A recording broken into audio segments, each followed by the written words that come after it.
আম্মা জানেরা, জীবনটা কত ধন্য। জান্নাত কামাই করা মা বোনদের জন্য বড় সহজ। ঘরের মধ্যে থাকবেন, শরীরটা হেফাজতে রাখবেন বেগানার নজর থেকে, স্বামীর মাল হেফাজত করবেন, সন্তানগুলোকে আদর্শওয়ালা বানাবেন, ফজরের নামাজের পরে সূরা পড়বেন, কোরআন তেলাওয়াত বেশি বেশি করবেন। বাচ্চাদের কারণে যদি পড়তে না পারেন, অন্তত 5 ওয়াক্ত নামাজে 5টা সূরার তেলাওয়াত করবেন। ফজরের নামাজের পরে সূরা ইয়াসিনের তেলাওয়াত করবেন। যোহরের নামাজের পরে 26তম পারা সূরা ফাতাহ এর তেলাওয়াত করবেন। ইন্না ফাতাহনা লাকা ফাতহান মুবিনা লিয়াগফির লাকা আল্লাহু মা তাকাদ্দামা মিন যামবিকা ওয়া মা তাআখার ওয়া ইউতিম্মা নি'মাতাহু আলাইকা ওয়া ইয়াহদিয়াকা সিরাতাম মুস্তাকিমা। অথবা যোহরের নামাজের পর সূরাতুর রহমান আর রহমান তেলাওয়াত করবেন। আর রহমান আল্লামাল কুরআন খালাকাল ইনসান। আসরের নামাজের পরে 30 পারার মধ্যে সূরা নাবা আম্মা ইয়াতাসাআলুন আনিন নাবাইল আযীম আল্লাযী হুম ফীহি মুখতালিফুন, এই সূরাটা তেলাওয়াত করবেন। মাগরিবের নামাজের পর সূরাতুল ওয়াকিআ তেলাওয়াত করবেন।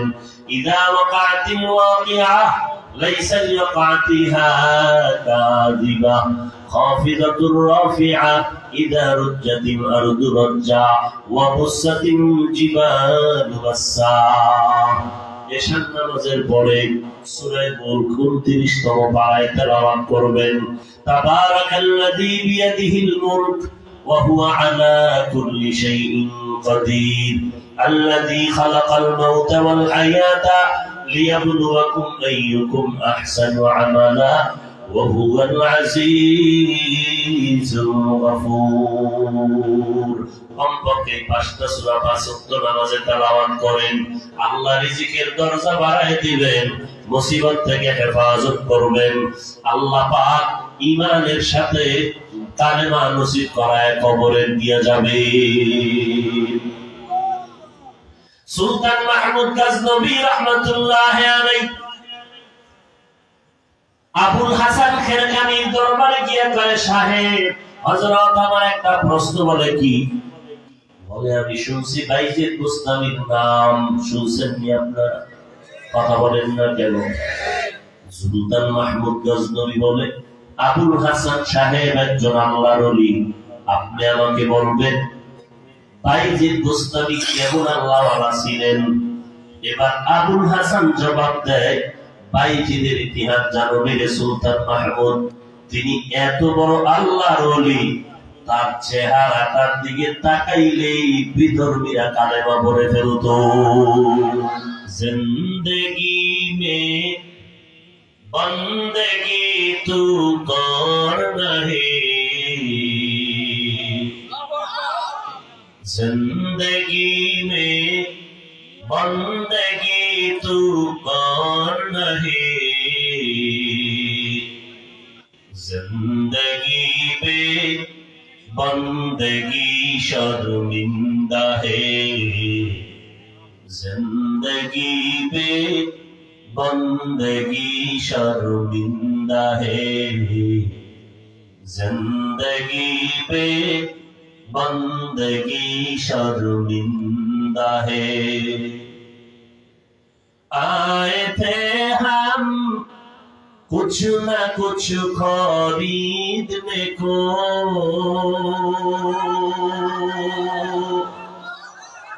जैसे हो रोशन मेरे कल्बो रूहो। आए थे हम कुछ न कुछ खरीदने को, जैसे हो रोशन मेरे कल्बो रूहो, वरना कोई चारा तो जहां में नहीं, वरना कोई चारा तो जाने नहीं। जिंदगी में बंदगी तू करना है, जिंदगी में बंदगी तू करना है। जिंदगी पे बंदगी शर्मिंदा है, जिंदगी पे बंदगी शर्मिंदा है।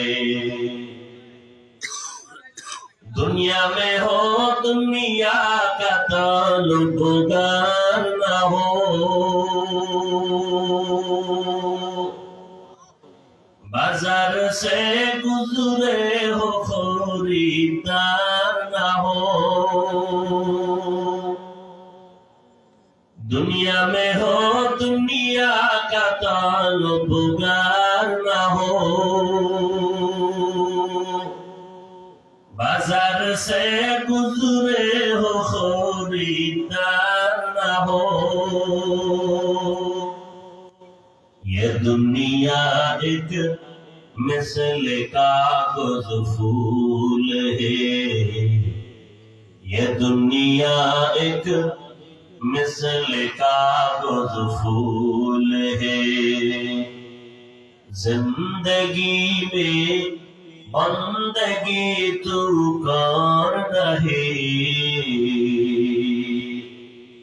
जिंदगी में बंदगी तू कर रहे। जिंदगी पे बंदगी शर्मिंदा है, जिंदगी पे बंदगी शर्मिंदा है। जिंदगी पे बंदगी शर्मिंदा है। আবুল হাসান খেরকানির দরবারে জগৎ বিখ্যাত সম্রাট গজনবীর বাদশা সুলতান মাহমুদ কত বড় আল্লাহওয়ালা। ইন্তেকালের পরে স্বপ্ন যোগে তার একজন প্রিয় বান্দা প্রিয় বন্ধুকে দেখানো হলো। জিজ্ঞাসা করে, সুলতান মাহমুদ, কবরের মধ্যে তোমার কি অবস্থা? সুলতান মাহমুদ বলেন, রব্বুল আলামিন আমারে মাফ করে দিয়েছেন। আরো জোরে বলেন। জিজ্ঞাসা করে, এমন কি সুন্দর আমলের বিনিময়ে আল্লাহ আপনাকে মাফ করেছেন? সুলতান মাহমুদ গজনবী বলেন, এমন কোন বড় আমল না, সামান্য একটা ছোট আমলের বিনিময়ে আল্লাহ আমারে মাফ করেছে। ছোটখাটো আমল অনেকের চোখেই লাগে না, অথচ ছোট আমল যদি আল্লাহ খুশি হয় হাজারো বড় আমল থেকে এটাই দামি। নফল ইবাদতের সুযোগ পাইয়া ছোট আমল ছেড়ে দিও না রে বাবা। সামান্য একটা দস্তারখানের আমলে আল্লাহ কত বান্দারে মাফ করে দিয়েছে। সামান্য পাগড়ির সুন্নতের আমল এক আল্লাহর বান্দিকে মেসওয়াকের আমলে আল্লাহ মাফ করে দিয়েছেন। অতএব ছোট আমলটাকেও ছোট মনে করিয়া ছেড়ে দিও না রে মুমিন। সুলতান মাহমুদ গজনবী ছোট একটা আমলের বিনিময়ে আল্লাহ তারে মাফ করেছে। কি ছোট আমল? বলে, আমি একদিন সফরে রওনা হয়েছিলাম।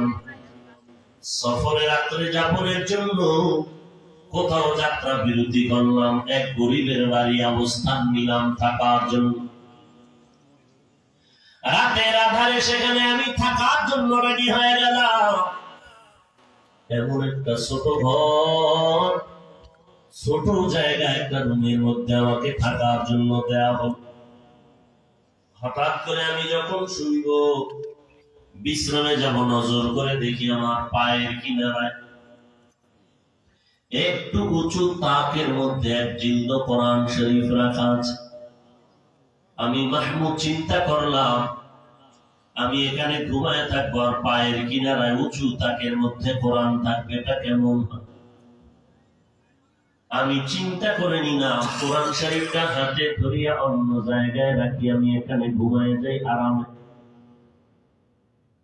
এই চিন্তা করে যখন উঠিয়া কোরআন শরীফটা হাতের মধ্যে নিয়া অন্য রুমের মধ্যে রওনা হয়ে গেলাম, 2-3 কদম দেওয়ার পরে হঠাৎ আমি থমকে দাঁড়িয়ে গেলাম। আবার আমার অন্তরের মধ্যে একটা দাগ কাটলো, আমি সুলতান মাহমুদের দাম কি কোরআনের থেকে বেশি নাকি? আরামের ঘুমানোর জন্য কোরআন শরীফটারে অন্য রুমে রেখে আমি আরামে ঘুমাবো না, কখনোই সম্ভব না। আল্লাহ কোরআন নিজ জায়গায় পবিত্র স্থানে থাকবে, প্রয়োজনে আমি মাহমুদ ময়লা জায়গায় গিয়ে ঘুমাবো। আমি এই চিন্তা করে আবার উল্টো ফেরত এসে কোরআন শরীফটা সুন্দর জায়গায় রেখে দিলাম। এরপরে বের হইয়া আমি একটা অপরিচ্ছন্ন মোটামুটি জায়গায় ঘুমাইছিলাম। এই যে কোরআনটারে আমি একটু সম্মান করলাম, এর বিনিময়ে আজ আল্লাহ আমাকে মাফ করে দিয়েছে। আতিনা ফি দারে দুনিয়া মা হাসান, আতিনা ফি দারে উকবানা হাসান, ইয়া গিয়াসাল মুস্তাগীসি নাহদিনা ইফতিখারা বিল উলুমি ওয়াল গিনা, হর গরিদে মে কো তু তৈয়ার है, जो न मांगे उससे तू बेजार है। ছোট ছোট আমলেও আল্লাহ মানুষকে মাফ করেন, আবার ছোট খাটো গুনাহে আল্লাহ জীবনের আমল শেষ করে দেন। আল্লাহর এক বান্দি চরম নেক আমলওয়ালা, এর পর্দার অন্তরালের আম্মা জান, আপনাদের জীবনটা কত ধন্য। আজ এই প্যান্ডেলের মধ্যে স্টেজে কত ছাত্র পাগড়ি নিয়েছে, তাদের সিনায় পবিত্র কোরআনটা জমা হয়ে গেছে। এদের দাম কত, এর মা বাবার দাম কত? কিয়ামতের ময়দানে আমার আল্লাহ ডেকে ডেকে বলবে, না আমি মাওলা আজ তোদের কোরআন শুনবো, তোরা তেলাওয়াত করবি, আমি কান লাগায় শুনবো। আর বলবে তোর মা বাবাকে ডেকে আন, আমি আল্লাহ নিজ কুদরতের হাতে তাদের মাথায় নূরের টুপি পরায় দিব। এই এলাকার মুসলমান মা বোনেরা, অভিজ্ঞ বাবাজিরা, মনটা কি চায় না একজন কোরআনওয়ালার বাবা হয়ে কবরে যাবে, আলেমের মা হয়ে কবরে যাবে? এই কোরআনটা সিনায় লাগাও, এই কোরআনের তেলাওয়াত ঘরে চালু করে দাও। 24টা ঘন্টা আমার মাওলা ফেরেশতা দিয়া ঘরটাকে হেফাজত করবে। সুলতান মাহমুদ গজনবী সামান্য একটা আমলের বিনিময়ে আল্লাহ তারে মাফ করে দিলেন। ওই নারী নেক আমলওয়ালা আল্লাহর বান্দি এমন কোন নেক আমল নাই করে নাই, কিন্তু সামান্য একটা ভুল করেছে। সামান্য কি? বলে একটা বিড়ালকে বেঁধে রেখেছে, খানা নিজেও দেয় না, সারিয়ে দিলে অন্য জায়গায় খাইবে সেই সুযোগও দেয় না। আল্লাহর মাখলুক এই বিড়ালটা ধুকে ধুকে ক্ষুধার তৃষ্ণায় কষ্ট পেয়ে পেয়ে মরে গেল। আল্লাহ নবী বলেন জীবনের সব নেক আমল ওই মহিলার বরবাদ হয়ে গেল। ছোট ছোট গুনাহ মনে করিয়া করিস না রে বাবা, ছোটখাটো নেক আমলকে ছোট মনে করে ছেড়ে দিও না রে বাবা। চূড়ান্ত অপদস্থ, চূড়ান্ত খারাপ সমাজের নারী এমন কোন গুনাহ নাই করে নাই, এমন একজন আল্লাহর বান্দি চূড়ান্ত গুনাহগার। একদিন রাস্তা দিয়ে হেঁটে যায়, নজর করে দেখে পাশে একটা কুকুর কান্না করে, ক্ষুধা তৃষ্ণায় পানি পান করবে, পানি পায়। একটা গুনাহগার নারী, তার দিলের মধ্যে মায়া লাগছে, দৌড়াইয়া পানির কূপের কিনারায় দাঁড়ায় গেল। ওখানে দাঁড়াইয়া পায়ের মোজাটা খুলিয়া ওড়না দিয়া বাঁধল। ওড়না দিয়া বান্ধিয়া কূপের মধ্যে ফেলে মুজা পরিষ্কার করিয়া তারপরে মুজায় পানি দিল, চামড়ার মুজা। নবীজি বলেন, সাহাবারা শুনে নাও, ওই বেশ্যা নারী জাহান্নামী নারী ওড়না দিয়া মুজাটারে বেঁধে পানি উঠাইয়া কুকুরটারে গিয়া পান করায় দিল। রব্বুল আলামিন রহমান নামের দরজা দিয়া ডাক দিয়া বললেন, এই মহিলার জীবনের সব গুনাহ মাফ করে দিলাম। এরে আম্মা জানেরা, জীবনটা কত ধন্য! জান্নাত কামাই করা মা বোনদের জন্য বড় সহজ। ঘরের মধ্যে থাকবেন, শরীরটা হেফাজতে রাখবেন বেগানার নজর থেকে, স্বামীর মাল হেফাজত করবেন, সন্তানগুলোকে আদর্শওয়ালা বানাবেন, ফজরের নামাজের পরে সূরা পড়বেন, কোরআন তেলাওয়াত বেশি বেশি করবেন। বাচ্চাদের কারণে যদি পড়তে না পারেন, অন্তত 5 ওয়াক্ত নামাজে 5টা সূরার তেলাওয়াত করবেন। ফজরের নামাজের পরে সূরা ইয়াসিনের তেলাওয়াত করবেন। যোহরের নামাজের পরে 26তম পারা সূরা ফাতাহ এর তেলাওয়াত করবেন। ইন্না ফাতাহনা লাকা ফাতহান মুবিনা লিয়াগফির লাকা আল্লাহু মা তাকাদ্দামা মিন যামবিকা ওয়া মা তাআখার ওয়া ইউতিম্মা নি'মাতাহু আলাইকা ওয়া ইয়াহদিয়াকা সিরাতাম মুস্তাকিমা। অথবা যোহরের নামাজের পর সূরাতুর রহমান আর রহমান তেলাওয়াত করবেন। আর রহমান আল্লামাল কুরআন খালাকাল ইনসান। আসরের নামাজের পরে 30 পারার মধ্যে সূরা নাবা আম্মা ইয়াতাসাআলুন আনিন নাবাইল আযীম আল্লাযী হুম ফীহি মুখতালিফুন, এই সূরাটা তেলাওয়াত করবেন। মাগরিবের নামাজের পর সূরাতুল ওয়াকিআ তেলাওয়াত করবেন। ইযা ওয়াকাতিল ওয়াকিআ লাইসা লিওয়াকাতিহা কাযিবা খাফিদাতুর রাফিআ ইযা রুজ্জাতিল আরদু রাজ্জা ওয়া বুসাতিল জিবালু বাসসা। এশার নামাজের পরে সূরা মুলক 29তম পারায় তেলাওয়াত করবেন।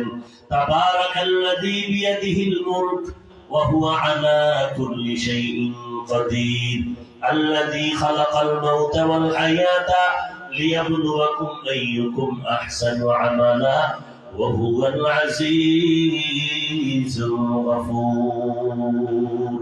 কমপক্ষে 5টা সূরা 5 ওয়াক্ত নামাজে তেলাওয়াত করেন। আল্লাহ রিজিকের দরজা বাড়ায় দিবেন, মুসিবত থেকে হেফাজত করবেন। আল্লাহ পাক ঈমানের সাথে কালেমা নসিব করায় কবরে দিয়ে যাবে। সুলতান মাহমুদ গজনবী রাহমাতুল্লাহি আলাইহি আবুল হাসান খেরকানির দরবারে গিয়ে কয়, সাহেব হযরত আমার একটা প্রশ্ন। বলে কি?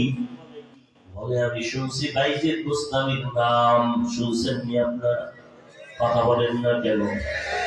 সুলতান মাহমুদ গজনবী বলে, আবুল হাসান সাহেব একজন আল্লাহর ওলি, আপনি আমাকে বলবেন বাইজিদ বুস্তামি কেমন আল্লাহওয়ালা ছিলেন?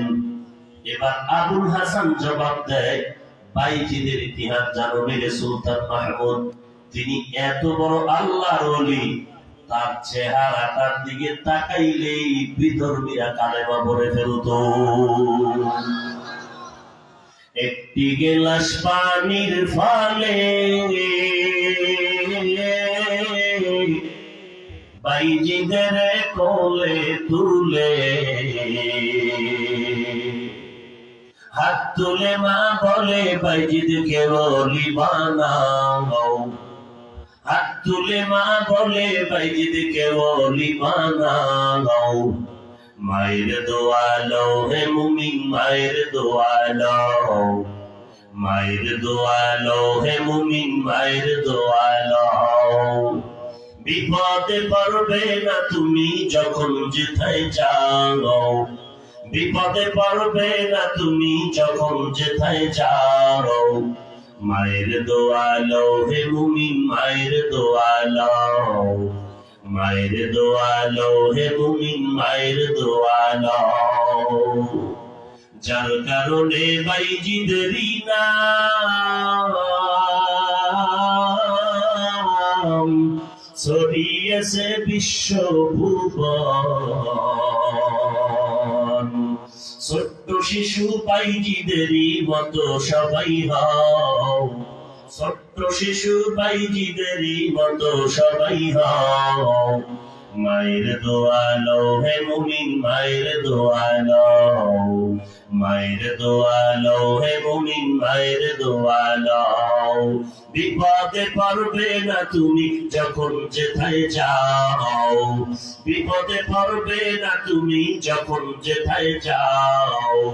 মায়ের দোয়া লও হে মুমিন, মায়ের দোয়া লও, মায়ের দোয়া লও হে মুমিন, মায়ের দোয়া লও। বাইজিদকে এত সম্মান আল্লাহ দান করলেন কার দোয়া? আরো জোরে বলেন। খেদমতে মা দরবে দরকুন সুবহ শাম, তাকে বাসি দরদ আলম নেকুনাম। খেদমতে মা দরবে দরকুন ইখতিয়ার, তাকে বাসি দরদ আলম বখতিয়ার। এর এলাকার মুসলমানরা যুবক, আজকে এই চেয়ারের মধ্যে বসেছি সম্মানের সাথে, আমার বাহাদুরি নাই। আল্লাহর কসম, মা বাবার চোখের পানি আর দোয়ার ফসল। এর যারা টাকার মালিক হয়েছে বাবা, নিজের বাহাদুরি মনে করিও না, মা বাবার দোয়া চোখের পানির ফসল। যারা আজ বাড়ি গাড়ির মালিক হয়েছে বন্ধু, নিজের বাহাদুরি করার কিছুই না। দরকুন সুবহ শাম, তাকে বাসি দরদ আলম নেকুনাম। খেদমতে মা দরবে দরকুন ইখতিয়ার, তাকে বাসি দরদ আলম বখতিয়ার। এর এলাকার মুসলমানরা যুবক, আজকে এই চেয়ারের মধ্যে বসেছি সম্মানের সাথে, আমার বাহাদুরি নাই। আল্লাহর কসম, মা বাবার চোখের পানি আর দোয়ার ফসল। এর যারা টাকার মালিক হয়েছে বাবা, নিজের বাহাদুরি মনে করিও না, মা বাবার দোয়া চোখের পানির ফসল। যারা আজ বাড়ি গাড়ির মালিক হয়েছে বন্ধু, নিজের বাহাদুরি করার কিছুই নাই, একমাত্র মা বাবার দোয়া আর চোখের পানির কারণে আজ তুমি টাকা পয়সা বাড়ি গাড়ির মালিক। এরে যুবক, তুমি পরীক্ষায় নাম্বার ভালো পেয়ে তুমি পাস করেছো, নিজের বাহাদুরি মনে করিও না, মা বাবার চোখের পানি আর দোয়ার কারণে। ঠিক কিনা বলেন? আজ ওই মা বাবাকে কষ্ট দিও না রে বাবা, ওই মা বাবার দোয়া নিয়ে সামনে আগাও। আলেমদের দোয়া কবুল হওয়ার কোনো গ্যারান্টি নাই, তবে সন্তানের জন্য মা বাবার দোয়া অবশ্যই কবুল হবে। ঠিক কিনা বলে? ওই মা বাবার অন্তরে কষ্ট দিও না রে ভাই। আজ দুনিয়াতে যার মা নাই, যার বাবা নাই, ওই বান্দা ঢুকে ঢুকে বসতেছে আমার কি হালাত। আমাকে সবাই হুজুর বলিয়া ডাক দেয়, চেয়ারটা সামনে আগাইয়া দেয়। আমাকে বন্ধু বলে ডাক দেয়, সামনে আমাকে চেয়ার আগায় দেয়। আমাকে কত টাকার গরমে বাড়ি গাড়ির মালিক রে সার সার করে ডাক দেয় মানুষ। কিন্তু আব্বা আম্মা যে নাম ধরিয়া ডাকতেন, ওই ডাকে যে এত মজা, দুনিয়ার কোন ডাকে এইরকম মজা পাওয়া যায় না। ওই মা বাবাকে ভুলে গেছো নাকি সন্তান? এই মহামারী করোনায় কত সন্তানেরা মা বাবা হারাইয়া এতিম হয়ে গেল, আবার কত মা সন্তান হারায় বড় অসহায়, দরওয়াজার জানালা বন্ধ করে কান্না করে কপাল খারাপ, আমার সন্তানটা বিদায় হয়ে গেল, আমাকে কে এখন আবার মা বলে ডাক দিবে? সন্তানের মা ডাকে যে এত মজা, এই মজা খানার মধ্যেও নেই, ঘুমের মধ্যেও পাওয়া যায় না। ও সন্তানেরা, ওই মা বাবার দোয়া নিয়ে তওবা করে সামনের দিকে আগাও। আবুল হাসান ডাক দিয়ে কয়, রে সুলতান মাহমুদ গজনবী, বাইজিদ এত বড় আল্লাহর ওলি, তার চেহারাতে তাকাইলে বিধর্মীরা কালেমা পড়ে ফেলতো। সুলতান মাহমুদ গজনবী বলেন, ও শায়েখ আমার প্রশ্ন আরো জটিল। যদি বাইজিদের চেহারা দিয়ে তাকাইলে বিধর্মীরা কালেমা পড়ে মুসলমান হইয়াই যায়, তো বলেন আমার মায়ার নবীর চেহারাটা দেখিয়া আবু জাহাল কেন কালেমা নসিব হয় নাই, পড়ে নাই? আল্লাহর ওলি আবুল হাসান দেখে বলে সুলতান মাহমুদ, ওই আবু জাহালের মতো পাপিষ্ঠ মুহাম্মদের রাসূল হিসাবে দেখে নাই, আব্দুল্লাহ সন্তান হিসাবে দেখেছে। যদি তাকে রাসূলুল্লাহ হিসাবে দেখতো তো কালেমা পড়ে ফেলতো। ওই বিশ্ব সন্ত্রাসী নবীর গর্দান কাটনেওয়ালা ওমরের মতো বান্দা যখনই আমার রাসূলকে মুহাম্মদের রাসূলুল্লাহ আয়না দিয়া তাকাইছে, আল্লাহর কোরআনের মজা পাইছে, তখন ওমর কালেমার জন্য পাগল হয়ে গেল। এর নবীর উম্মতের দল, ওমর এখন নবীর এত বড় পাগল, ওমর এখন নবীর মোহাব্বত নিয়ে জান্নাতের এতটা দামি ব্যক্তি হলেন। ওমর এখন জিহ্বার মধ্যে একটা টুকরা রাখে পাথরের অঙ্কুর, কথা যেন বেহুদা না হয়, প্রয়োজনে পাথরটা বের করে কথা বলেন, আবার ভেতরে রাখেন, একটা অনর্থক কথার জন্য আল্লাহর দরবারে আমার হিসাব দিতে হবে। ওমর ঈদের দিন সবাই আনন্দ করে, ওমরের মতো বান্দা দরজায় তালা লাগাইয়া কান্না করে। আবু হুরায়রা রাদিয়াল্লাহু আনহু বলেন, খলিফাতুল মুসলিমিন আজকে আনন্দের দিন আপনি কেন কান্না করেন? ওমর বলে, আনন্দ তো ওই ব্যক্তি করবে যার মধ্যে কোনো পেরেশানি নাই, কোনো চিন্তা নাই। ওমর নামের এই কথায় আল্লাহর নবীর সাহাবী আবু হুরায়রা বলেন, আপনি তো 10 জন সাহাবা, এর মধ্যে দ্বিতীয় জান্নাতের সার্টিফিকেট তো আল্লাহ দিয়েছেন। এবার ওমর কান্না করে বলে, আবু হুরায়রা বুঝাইতে পারবো না, সেই আল্লাহ আমার আমলের বিনিময়ে জান্নাতের সার্টিফিকেট দিয়েছে, ওই আল্লাহ যদি আমার আবার কোন কাজের দ্বারা বেজার হইয়াই যায়, জান্নাতের টিকিট আবার ক্যান্সেল হয়ে যেতে পারে। এতটা ভয় নিয়ে ওমর আমার মাওলার দরবারে কান্না করে। জান্নাতের টিকিট পাইয়াও কান্না বন্ধ নাই। এর এলাকার মুসলমান হে যুবক, ও পর্দার আড়ালের মা বোনেরা, অবৃদ্ধ বাবাজিরা, চোখ দুইটা বন্ধ করে দেখেন, জীবনে কত বন্ধু বান্ধব দেখেছিলাম, এক এক করে সবাই চলে গেল। একদিন তো মসজিদের খাটিয়া আপনার আমার বাড়ির দরজায় এসে দাঁড়ায় যান। ঘুমাইতে যখন যাও অন্তরকে একটু ভয় লাগে না যে রাতে ঘুমের মধ্যে মরণ এসে যেতে পারে? এরে আল্লাহর বান্দা, আমার নবীজির কষ্টের জিন্দেগি রেখে যাওয়া সুন্নতের আদর্শ কোন হিন্দু পালন করবে না, বৌদ্ধ পালন করবে না, ইহুদি করবে না, খ্রিস্টানেরা করবে না। আমার নবীর আদর্শ পালন করবে নবীর আশিক মুসলমান উম্মতেরা। এরে মুসলমান, আজকে বিধর্মীরা আল্লাহর কোরআনের ভুল বের করতে গিয়া শেষ পর্যন্ত কোরআনের সামনে মাথা নত করে মুসলমান হয়ে গেল। আর তুমি মুসলমানের ঘরে জন্ম নিয়া আমার নবীর তরিকা মতো চুলটা রাখতে পারো না, আঙ্গুলের নখগুলো নবীর তরিকায় রাখতে পারলা না, টুপিটা পড়তে পারো নাই, পোশাকটা নবীর তরিকায় পড়তে পারলা না, আল্লাহর কাছে কি জবাব দিবা? এরে যুবক, আমি বলি না তোমরা আমাদের মতো হুজুর হইয়া যাও, দরকার নাই রে বাবা। তুমি স্কুলে পড়ো আলহামদুলিল্লাহ, কলেজে পড়ো আলহামদুলিল্লাহ, তুমি ডাক্তার হইবা, দোয়া করি আল্লাহ কবুল করেন। তুমি একজন ইঞ্জিনিয়ার হতে চাও, দোয়া করি আল্লাহ কবুল করেন। কিন্তু বাবা একটু চিন্তা করো, বালিশে মাথা লাগাইয়া, তোমার আমার মতো যুবক স্কুলে পড়ে কলেজে পড়ে 5 ওয়াক্ত নামাজি, মিথ্যা কথা বলবা না, আল্লাহর মুহাব্বতে জিহ্বা নাড়াইয়া বলো আছে না নাই? তোমার বিবেকটাকে জিজ্ঞাসা করুন, বাবা তুমি কেন 5 ওয়াক্ত নামাজ পড়তে পারো না? তোমার আমার মতো যুবক এমন একটা স্কুল কলেজ আমি বাংলাদেশে দেখি নাই যেখানে নামাজের জন্য আলাদা জায়গা নাই। মসজিদ তো আলাদা আছে, অনেক জায়গায় মসজিদ যদি না থাকে কলেজ আর স্কুলের পাশে রুম রুমগুলোর সামনে লেখা ছেলেদের নামাজের স্থান, আর এক রুমে লেখা মেয়েদের নামাজের স্থান। এত সুন্দর সুযোগ থাকার পরেও ও বাবা তুমি কেন নামাজ পড়তে পারো না?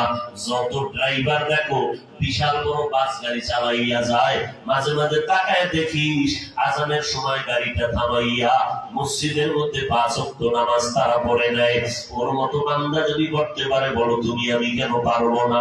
তোমার আমার মতো যুবক সন্তানগুলো RAB, army, police, media, OCD, CSP, IG, উকিল, barrister, doctor, professor, engineer, MP,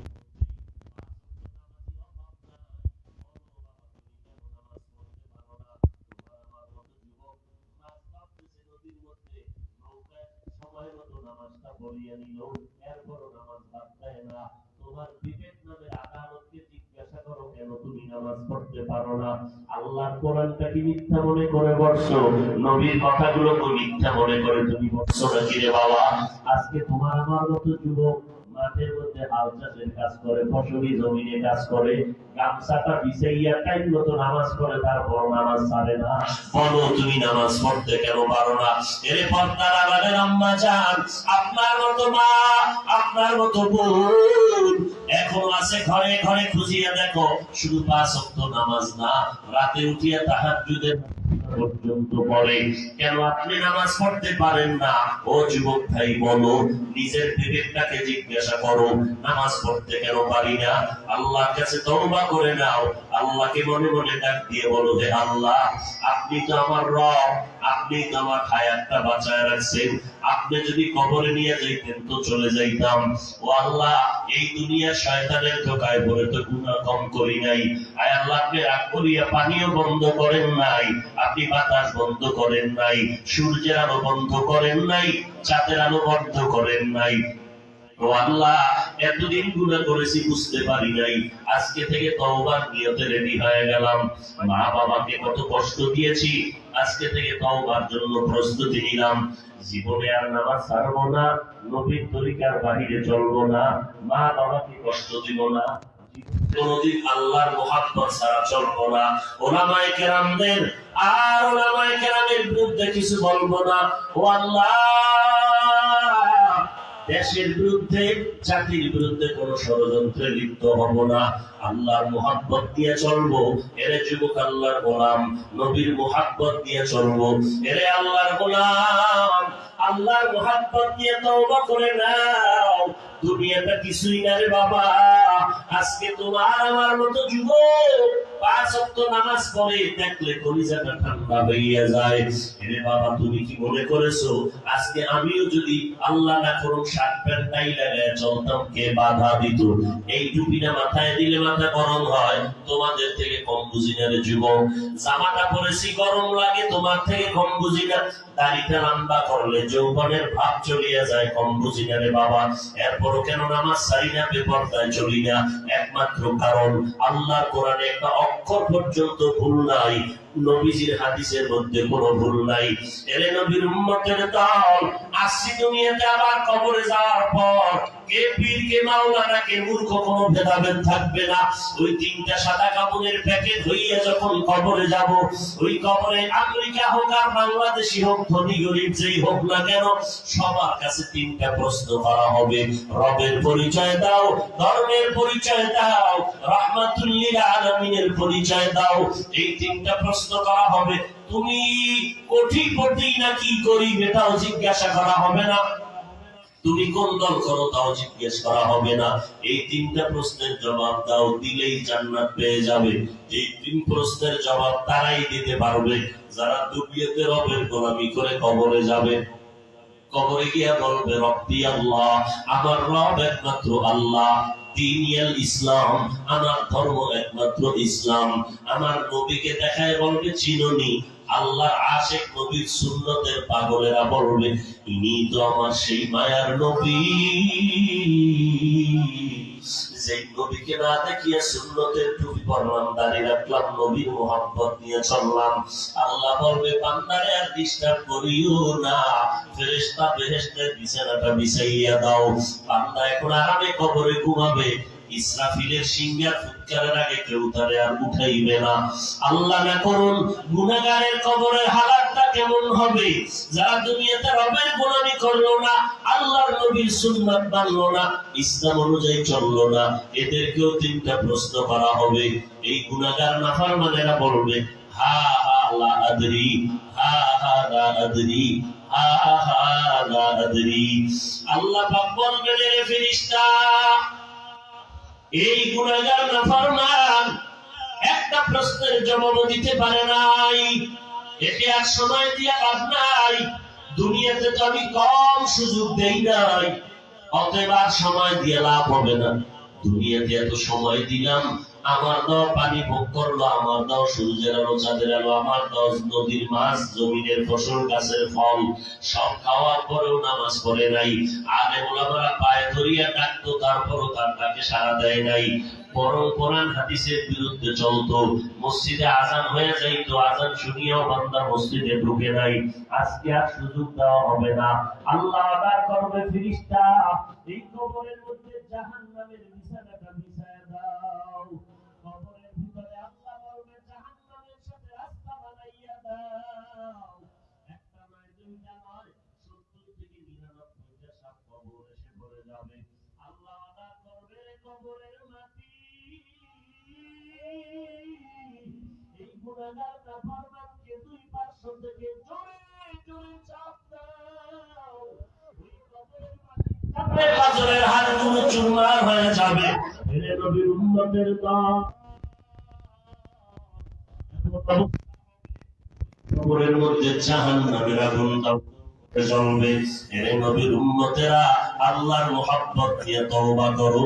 আজকে সূর্যের গরম সহ্য করতে পারি না, আজকে চাঁদের গরম সহ্য করা যায় না। দিনের বেলা সূর্য ছিল, রাতের বেলা সূর্য নাই, এরপরও কেন এত গরম সহ্য করাই যায় না? একটা পিপিলিকায় চিমটি দিলে, কামড় দিলে সহ্য করতে পারি না, একটা মশার আঘাত সহ্য করতে পারি না, একটা বেতের বাড়ি সহ্য করতে পারি না। গুনার কারণে কবরের চাপ কেমন করে সহ্য করবো রে মুসলমান? একটু চিন্তা করো আর আল্লাহর কাছে তৌফিক চাও। হে আল্লাহ, আপনি যদি তৌফিক না দেন আমি গুনাহ থেকে বাঁচতে পারবো না। আমি তওবার নিয়তে রেডি হয়ে গেলাম, আপনি তৌফিক দিলে আমি গুনাহ থেকে বেঁচে চলতে পারবো। অন্তর দিয়ে তওবা করতেছি। এরে যুবক, আমার আল্লাহকে মুহাব্বত করে ডাকো আর তওবা করো, আর বলো হে আল্লাহ, আর নামাজ ছাড়বো না, বেপরদায় চলবো না, মা বাবাকে কষ্ট দিব না, আলেম ওলামাদের বিরোধিতা করবো না, আর কোনদিন সুন্নতের উল্টা চলবো না, দাড়ি কাটবো না, আর কোনদিন নবীর সুন্নতের বাহিরে চলবো না, দেশের বিরুদ্ধে জাতির বিরুদ্ধে চলবো না। তওবা করার জন্য অন্তরে যদি কোনো দুর্বলতা না থাকে, খাঁটি তওবার নিয়ত হয়, খাঁটি তওবার নিয়তে দুটো হাত আমার আল্লাহকে দেখায় দেই। আয় আল্লাহ, সবার হাত আপনি কবুল করে নেন, তওবা কবুল করে নেন, তওবার উপরে মজবুত হইয়া চলার মতো তৌফিক দান করে। আয় আল্লাহ, আমাদের সবাইকে দ্বীনের খাদেম বানাইয়া দেন, একে অপরের মধ্যে মুহাব্বত আর ভালোবাসা তৈরি করে দেন।